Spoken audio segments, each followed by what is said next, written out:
कृष्णाय वासुदेवाय। ओम नमो भगवते वासुदेवाय। कालिया नाग का दमन। व्यास जी कहते हैं, एक दिन की बात है, श्री कृष्ण अपने बड़े भाई बलराम जी को साथ लिए बिना ही वृंदावन के भीतर गए और ग्वाल बालों के साथ विचरने लगे। जंगली पुष्पों का हार पहनने के कारण वे बड़े सुंदर दिखाई देते थे। घूमते घूमते श्री कृष्ण चंचल लहरों से सुशोभित यमुना के तट पर गए, जो तट पर लगे हुए फैनों के रूप में मानो सब और हास्य की छटा बिखेर रही थी। उस यमुना में एक कालिया नाग का कुंड था, जो विषाग्नि के कणों से दूषित होने के कारण अत्यंत भयंकर हो गया था। श्री कृष्ण ने उस भयानक कुंड को देखा। उसकी फैलती हुई विषाग्नि से तट के बड़े बड़े वृक्ष दग्ध हो गए थे। वायु के आघात से जो जल में हिलोर उठती थी और उससे जो जल के छींटे चारों ओर पड़ते थे, उनका स्पर्श हो जाने पर पक्षी जल कर भस्म हो जाते थे। वह महाभयंकर कुंड मृत्यु का दूसरा मुख था। उसे देखकर भगवान मधुसूदन ने सोचा, इस कुंड के भीतर दुष्टात्मा कालिया नाग रहता है, जिसका विष ही शस्त्र है। इसने यहाँ सागर गामिनी यमुना का सारा जल दूषित कर दिया है। प्यास से पीड़ित मनुष्य अथवा गौएं इस जल का उपयोग नहीं कर सकते। अतः मुझे नागराज कालिया का दमन करना चाहिए, जिससे सदा भयभीत रहने वाले वज्रवासी यहाँ सुखपूर्वक विचर सकें। मैंने मनुष्य लोक में इसलिए अवतार धारण किया है कि इन कुमार्गामी दुरात्माओं को दंड देकर राह पर लाऊं। वहां पास ही बहुत सी शाखाओं से संपन्न कदम्ब का वृक्ष है। उसी पर चढ़कर जीवों का नाश करने वाले इस सर्प के कुंड में कूदूंगा। ऐसा निश्चय करके भगवान ने अच्छी तरह कमर कस ली और वे वेग पूर्वक नागराज के कुंड में कूद पड़े। उनके कूदने से वह महान कुंड क्षुब्ध हो उठा। पानी की ऐसी हिलोर उठी कि बहुत दूर के वृक्ष भी भीग गए। सर्प की विषाग्नि द्वारा तपे हुए जल से भीगने के कारण वे सभी वृक्ष सहसा जल उठे। चारों दिशाओं में आग की लपटें फैल गईं। उस नागकुंड में पहुंचकर श्री कृष्ण ने अपनी भुजाओं पर ताल ठोकी। उसका शब्द सुनकर नागराज उनके पास आया। उसके नेत्र क्रोध से लाल हो रहे थे। उसके फनों से विषाग्नि की लपटें निकल रही थीं और बहुत से विषैले नाग उसे घेरे हुए थे।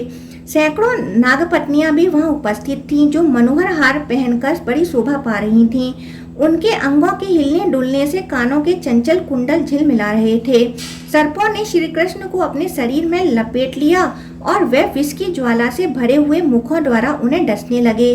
श्री कृष्ण को कुंड में पड़कर नाग के फनों से पीड़ित होते देख ग्वाल बाल वज्र में दौड़ आए और शोकाकुल होकर रोते हुए बोले, वज्रवासियों, श्री कृष्ण कालिया हृदय में डूबकर मूर्छित हो गए हैं। नागराज उन्हें खाए लेता है। तुम जल्दी आओ, विलंब न करो। यह बात सुनकर मानो गोपों पर वज्र टूट पड़ा। समस्त गोप और यशोदा आदि गोपियां तुरंत कालिया हृदय पर दौड़ी आईं। हाय हाय, प्यारे कृष्ण कहाँ हैं? इस प्रकार विलाप करती हुई गोपियां अत्यंत व्याकुल हो उठीं और यशोदा के घर यशोदा के साथ गिरती पड़ती हुई वहां आईं। नंद गोप, अन्य गोपगण तथा अद्भुत पराक्रमी बलराम भी श्री कृष्ण को देखने के लिए तुरंत यमुना तट पर जा पहुंचे। पुत्र का मुंह देखकर नंद गोप और माता यशोदा दोनों जड़वत हो गए। अन्य गोपियां भी शोक से आतुर हो रोती हुई श्री कृष्ण की ओर देखने लगीं। वह भय से कातर हो गदगद वाणी में प्रेम पूर्वक बोली, हम सब लोग यशोदा के साथ नागराज के महान कुंड में प्रवेश करें। अब वज्र में लौटना हमारे लिए उचित नहीं है। भला सूर्य के बिना दिन और चंद्रमा के बिना रात कैसी? दूध के बिना गौएं और श्री कृष्ण के बिना वज्र किस काम का? हम श्री कृष्ण के बिना गोकुल में नहीं जाएंगी। गोपियों के ये वचन सुनकर रोहिणी नंदन महाबली बलराम ने देखा गोपगण बहुत दुखी हैं। इनकी आंखें आंसुओं से भीगी हुई हैं। नंद जी भी पुत्र के मुख पर दृष्टि लगाए अत्यंत कातर हो रहे हैं और यशोदा अपनी सुध बुध खो बैठी हैं। तब उन्होंने अपनी संकेतमयी भाषा में श्री कृष्ण को उनके महात्मा का स्मरण दिलाते हुए कहा, देव देवेश्वर, तुम क्यों इस प्रकार मानव भाव व्यक्त कर रहे हो? क्या इस बात को नहीं जानते कि तुम इन मानवों से भिन्न साक्षात परमात्मा हो? तुम ही इस जगत के केंद्र हो। देवताओं का आश्रय भी तुम ही हो। तुम ही त्रिभुवन की सृष्टि पालन और संहार करने वाले त्रिमयी परमेश्वर हो। हम दोनों इस समय यहाँ अवतीर्ण हुए हैं। इस वज्र में ये गोपियां ही हमारे बांधव हैं। ये सबके सब तुम्हारे लिए दुखी हो रहे हैं। फिर क्यों अपने इन बंधुओं की उपेक्षा करते हो? तुमने मनुष्य भाव अच्छी तरह दिखा लिया, बालोचित चपलता दिखाने में भी कोई कमी नहीं की। अब यह खेल रहने दो और दांतों से ही अस्त्र शस्त्रों का काम लेने वाले इस दुरात्मा नाग का दमन करो। बलराम जी के इस प्रकार स्मरण दिलाए जाने पर श्री कृष्ण के होठ मंद मुस्कान से खिल उठे। उन्होंने अंगड़ाई लेकर अपने शरीर को सांपों के बंधन से छुड़ा लिया और दोनों हाथों से उसके बीच के फन को नीचे झुकाकर वह उसी पर चढ़ गए और शीघ्रता पूर्वक पैर चलाते हुए नृत्य करने लगे। श्री कृष्ण के चरणों के आघात से उस नाग के फन में कई घाव हो गए। वह जिस फन को ऊपर उठाता उसी को भगवान अपने पैरों से झुकाकर दबा देते थे। श्री कृष्ण के द्वारा कुचले जाने से नाग को चक्कर आने लगा। वह मूर्छित होकर डंडे की भांति पृथ्वी पर गिर पड़ा। उसके मस्तक और गर्दन टेढ़े हो गए थे। मुख से रक्त की अजस्त्र धारा बह रही थी। यह देखकर नागराज की पत्नियां भगवान मधुसूदन की शरण में गईं। नाग पत्नियां बोली, देवेश्वर, हमने आपको पहचान लिया। आप सबके ईश्वर और सबसे उत्तम हैं। अचिंत्य परम ज्योति स्वरूप जो ब्रह्मा है, उसी के अंशभूत आप परमेश्वर हैं। देवता भी जिन स्वयंभू प्रभु की स्तुति करने में समर्थ नहीं है, उन्हीं के स्वरूप का वर्णन हम जैसी साधारण स्त्रियां कैसे कर सकती हैं।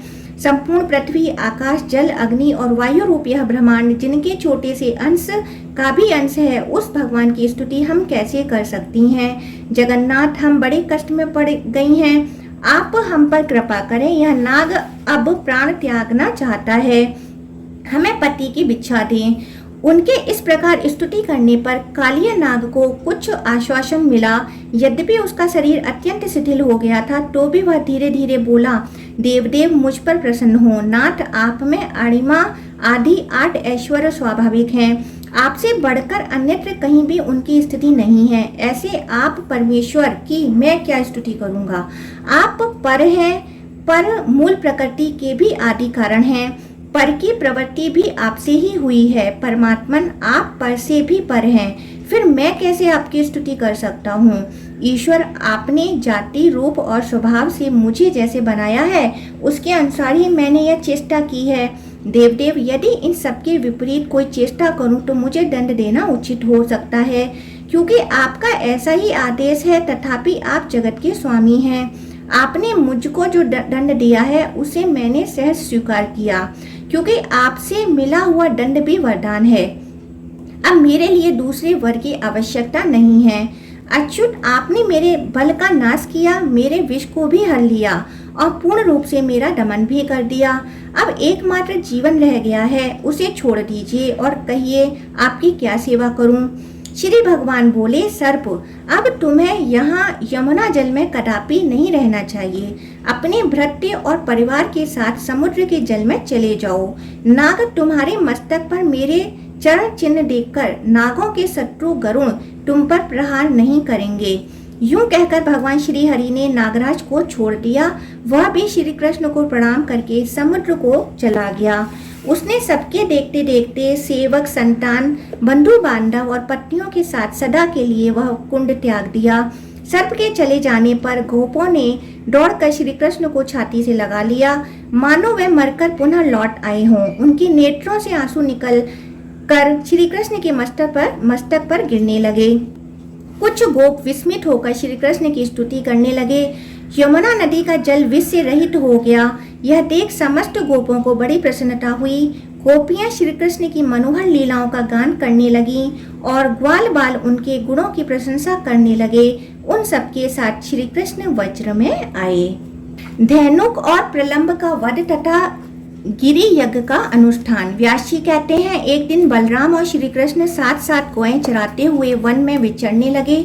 घूमते घूमते वे परम रमणीय ताड़ के वन में जा पहुंचे। वहां धैनुक नामक दानव गधे के रूप में सदा निवास करता था। मनुष्य और गौ का मांस ही उसका भोजन था।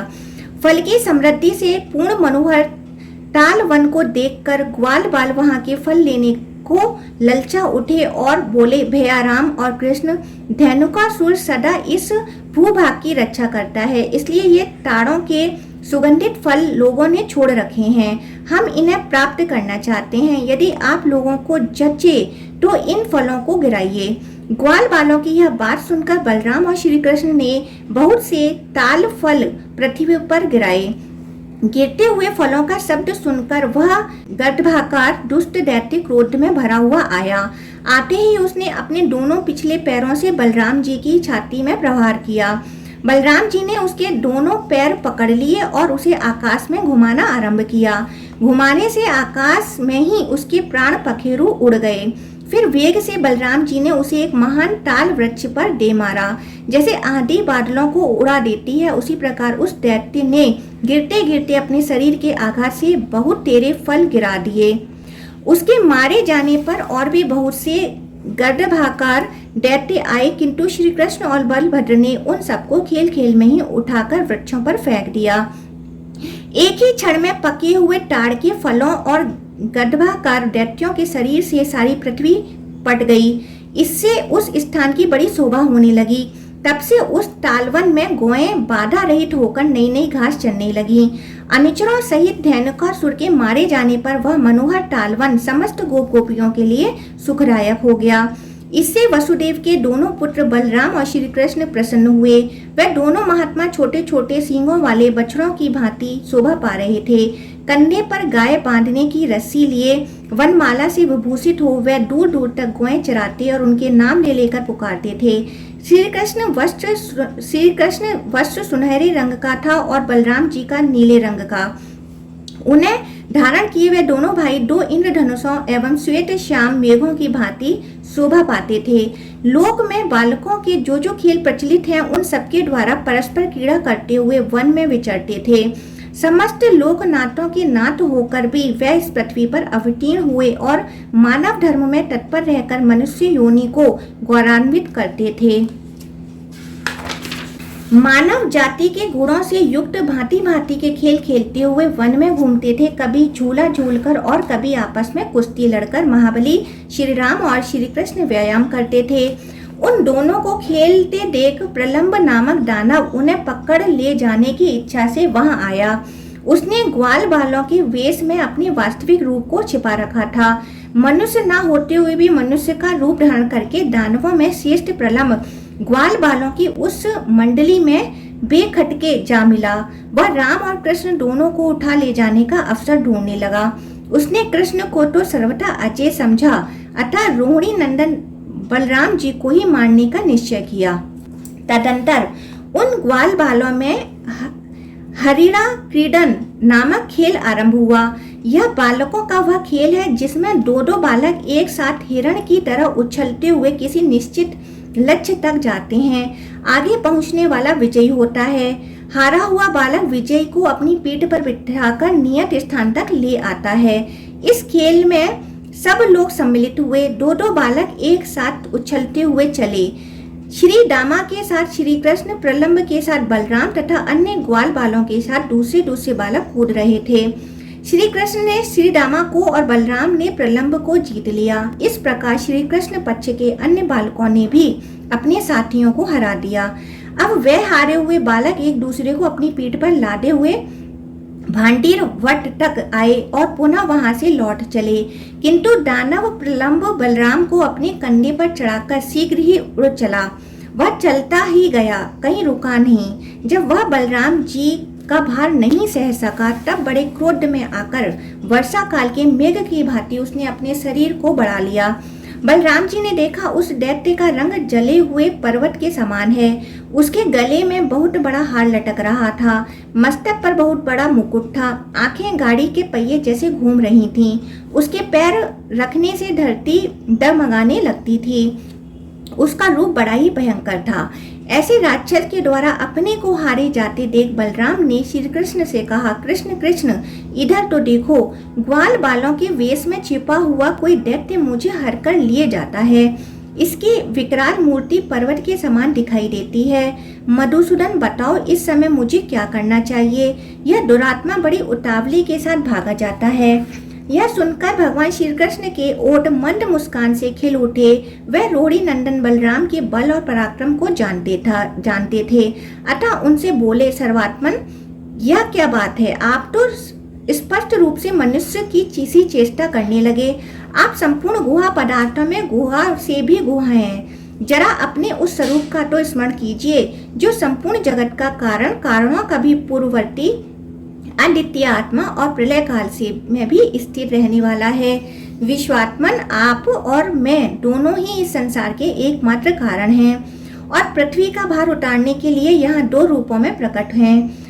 आप प्रमेयात्मन, आप अपने स्वरूप को स्मरण कीजिए और इस दानव को मार डालिए। तत्पश्चात मानुष भाव का आश्रय लेके बंधुजनों का हित कीजिए। महात्मा श्री कृष्ण के द्वारा इस प्रकार अपने स्वरूप का स्मरण कराए जाने पर महाबली बलराम ने हंसकर प्रलंबासुर को दबाया और क्रोध से लाल आंखें करके उसके मस्तक पर एक मुक्का मारा। उनके इस प्रहार से प्रलंब के दोनों नेत्र बाहर निकल आए, स्वस्तिक फट गया और वह दैत्य मुंह से खून निकालते हुए खून उगलता हुआ पृथ्वी पर गिरकर मर गया। अद्भुत कर्म करने वाले बलदेव जी के द्वारा प्रलंब को मारा गया देख ग्वाल बाल बहुत अच्छा हुआ कहते हुए उनकी प्रशंसा करने लगे। इस प्रकार प्रलंबासुर के मारे जाने पर ग्वाल बालों के मुख से अपनी प्रशंसा सुनते हुए बलराम जी श्री कृष्ण के साथ पुनः गौ के समूह में आए। इस तरह नाना प्रकार की लीलाएं करते हुए बलराम और श्री कृष्ण वन में विहार करते रहे। इतने में ही वर्षा बीत गई और शरद ऋतु का आगमन हुआ। जलाशय में कमल खिलने लगे, आकाश और नक्षत्र निर्मल हो गए। ऐसे समय में समस्त वज्रवासी इंद्रोत्सव का आयोजन करने लगे। उन्हें उत्सव के लिए अत्यंत उत्सुक देख परम बुद्धिमान श्री कृष्ण ने बड़े बूढ़े गोपों से कौतूहलवश पूछा, यह इंद्रोत्सव क्या वस्तु है जिससे आप लोगों को इतना हर्ष हुआ है? श्री कृष्ण को अत्यंत आदर पूर्वक प्रश्न करते देख नंद गोपों ने कहा, बेटा, देवराज इंद्र मेघ और जल के स्वामी हैं। उन्हीं से प्रेरित होकर मेघ जल में वर्ष की वृष्टि करते हैं। उस वृष्टि से ही अन्न पैदा होता है जिसे हम तथा अन्य देहधारी खाकर जीवन निर्वाह करते और देवता आदि भी तृप्त करते हैं। ये दूध और बछड़ों वाली गौएं इंद्र के बढ़ाए हुए अन्न से ही संतुष्ट हो हष्ट पुष्ट रहती हैं। जहाँ वर्षा करने वाले मेघ होते हैं वहाँ बिना खेती की भूमि नहीं दिखाई देती, कोई ऋणग्रस्त नहीं रहता और वहाँ एक भी भूख से पीड़ित मनुष्य नहीं दृष्टिगोचर होता। मेघ सूर्य की किरणों द्वारा इस पृथ्वी का जल ग्रहण करते और फिर संपूर्ण लोगों की भलाई के लिए उसे बरसा देते हैं। अतः वर्षा काल में सब राजा लोग, हम तथा अन्य देहधारी भी बड़ी प्रसन्नता के साथ उत्सव मनाते और देवराज इंद्र की पूजा करते हैं। इंद्र पूजा के विषय में नंद गोप का ऐसा कथन सुनकर भगवान दामोदर ने इंद्र को कुपित करने के उद्देश्य से कहा, पिताजी, हम लोग ना तो खेती करते हैं और ना व्यापार से ही जीविका चलाते हैं। हमारे देवता तो ये गौएं ही हैं, क्योंकि हम सब लोग वनवासी हैं। आन्वीक्षिकी, त्रयी, वार्ता और दंड नीति, ये 4 प्रकार की विद्याएं हैं। इनमें से वार्ता का संबंध हम लोगों से है, अतः उसका वर्णन सुनिए। कृषि, वाणिज्य और पशुपालन, इन 3 वृत्तियों पर वार्ता अवलंबित हो रहती है। कृषि किसानों की वृत्ति है और वाणिज्य क्रय विक्रय करने वाले वैश्यों की। हम लोगों की सबसे प्रधान वृत्ति है गोपालन। इस प्रकार ये वार्ता के 3 भेद हैं। उपयुक्त 4 विद्याओं में से जो जिस विद्या से निर्वाह करता है उसी उसके लिए महान देवता हैं। उसे उसी की पूजा अर्चना करनी चाहिए, वही उसके लिए उपकारक हैं। जो मनुष्य एक का दिया हुआ फल भोगता और किसी दूसरे की पूजा करता है वह इस लोक या परलोक में कहीं भी कल्याण का भागी नहीं होता। हमारे इस वज्र की जो प्रख्यात सीमाएं हैं उनका पूजन होना चाहिए। सीमा के भीतर वन है और वन के भीतर संपूर्ण पर्वत हैं जो हमारे लिए परम आश्रय हैं। अतः हमें गिरि यज्ञ और गौ यज्ञ आरंभ करना चाहिए। इंद्र से हमारा क्या लाभ होता है? हमारे लिए तो गौएं और गिरिराज ही देवता हैं। ब्राह्मण मंत्र युक्त यज्ञ को प्रधानता देते हैं। किसानों के यहाँ सीर यज्ञ, हल पूजन होता है और हम जैसे वन एवं पर्वतों में रहने वाले लोग गिरि यज्ञ और गौ यज्ञ का अनुष्ठान करें तो उत्तम है। इसलिए मेरा विचार तो यह है कि आप लोग भांति भांति की पूजा सामग्रियों से गिरिराज गोवर्धन की पूजा करें। संपूर्ण वज्र का दूध एकत्र किया जाए और उससे ब्राह्मणों तथा अन्य याचकों को भोजन कराया जाए। इस प्रकार गोवर्धन का पूजन होम और ब्राह्मण भोजन हो जाने पर गौओं का शरद ऋतु में प्राप्त होने वाले पुष्पों द्वारा श्रृंगार किया जाए और वह गिरिराज की परिक्रमा करें।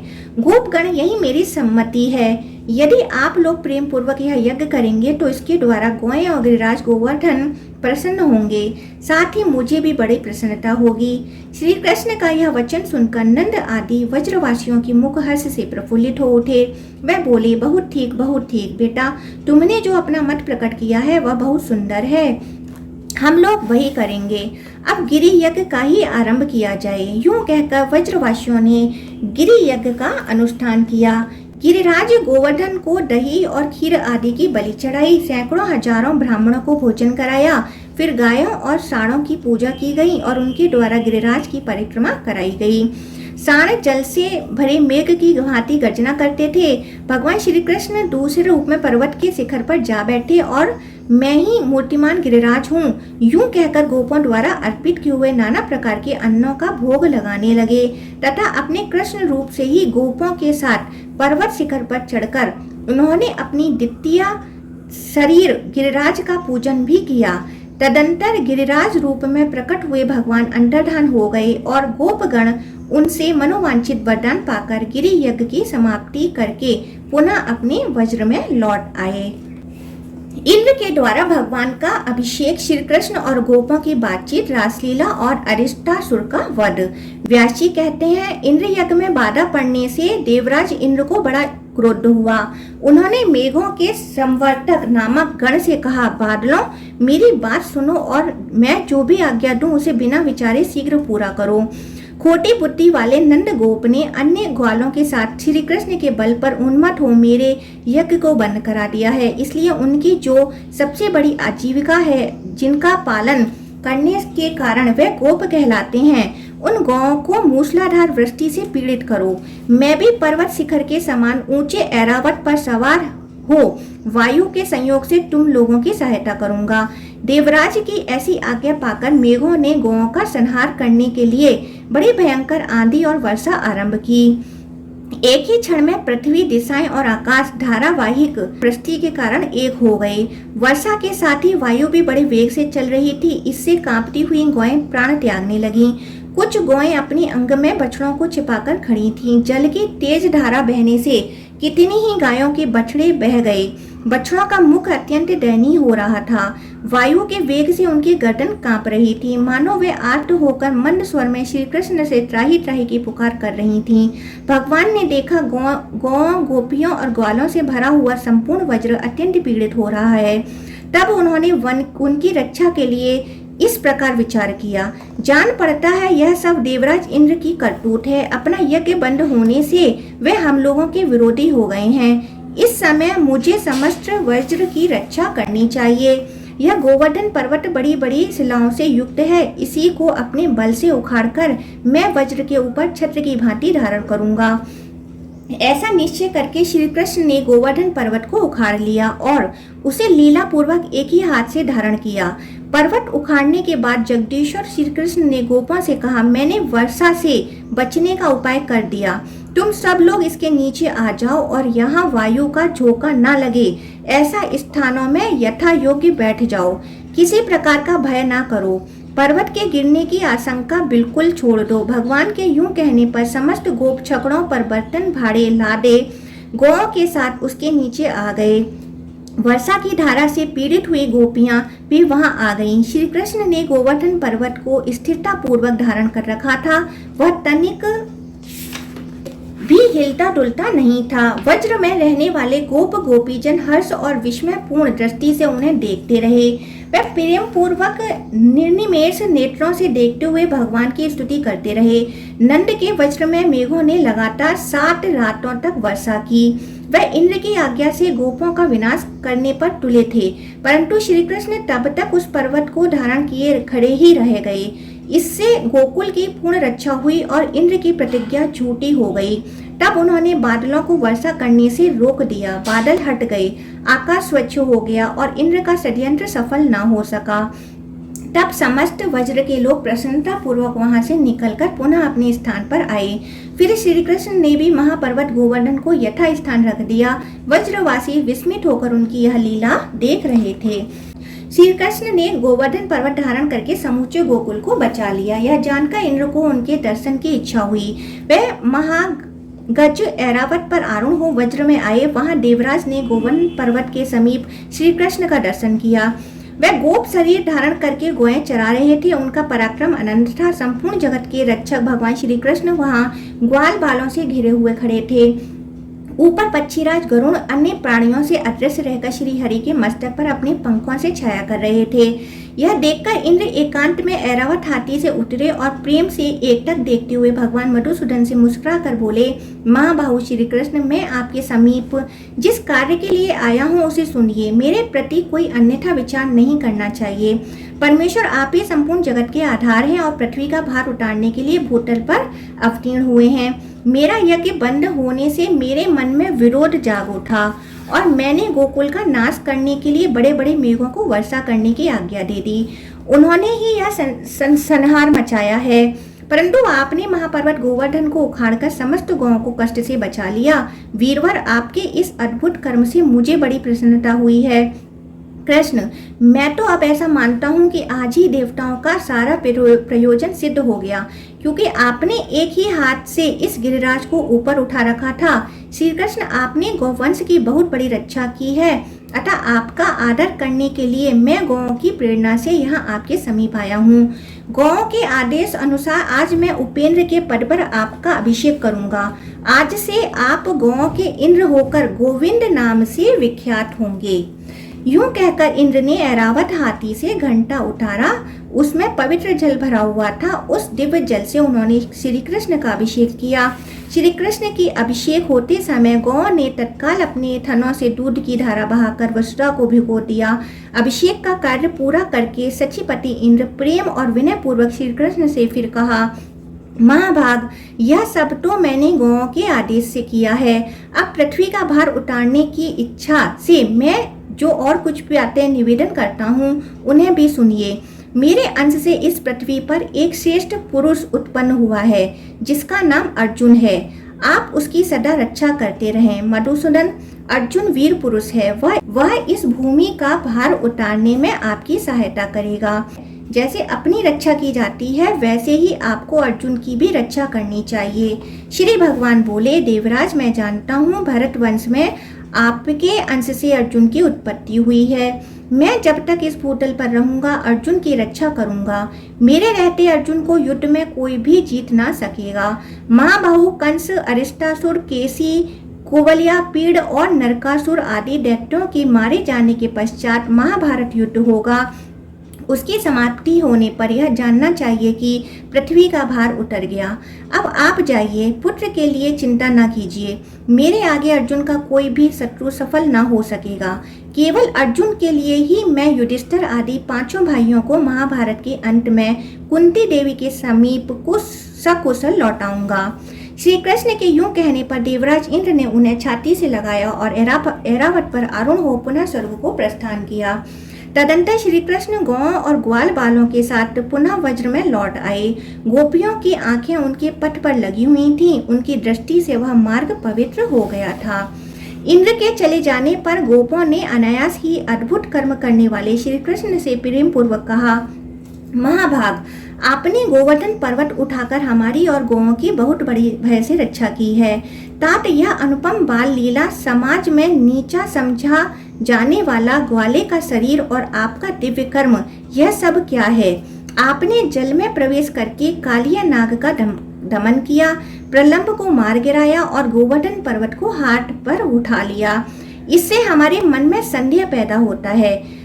अमित पराक्रमी श्री कृष्ण, हम श्री हरि के चरणों की शपथ खाकर सत्य सत्य कहते हैं कि आपकी इस दिव्य शक्ति को देखते हुए हमें विश्वास नहीं होता कि आप मनुष्य हैं।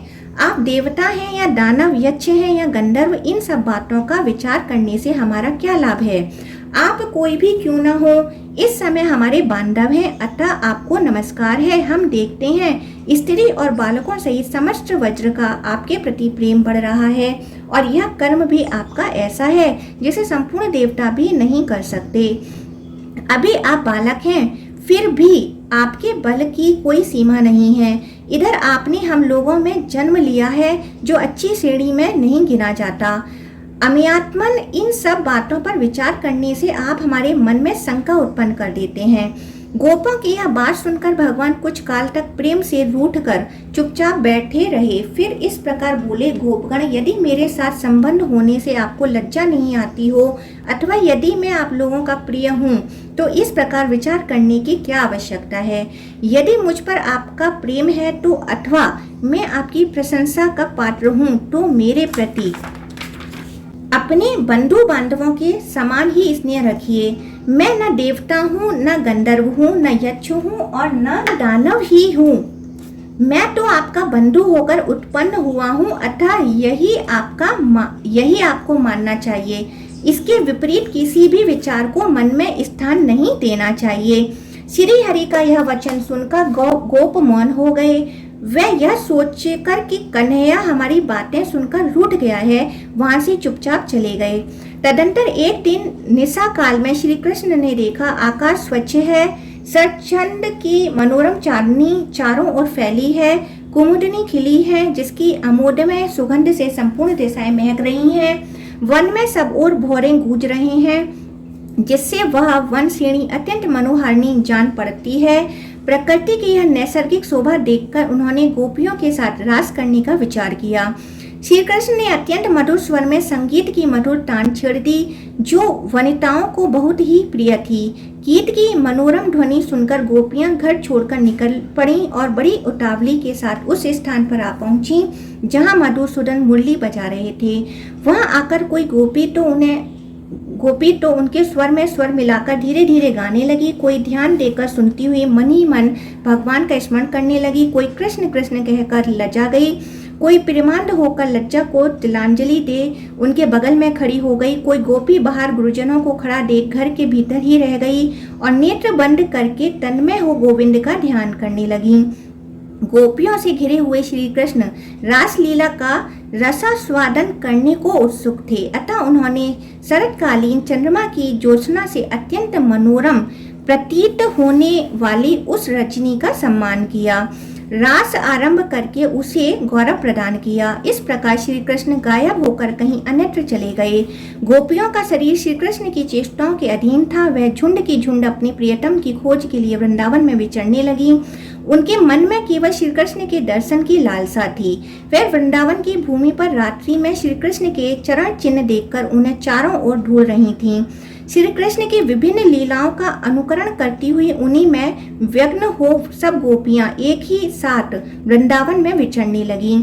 बहुत खोजने पर भी जब श्री कृष्ण नहीं मिले तब उनके दर्शन से निराश हो वे सबकी सब लौटकर यमुना के तट पर आईं और उनके मनोहर चरित्रों का गान करने लगीं।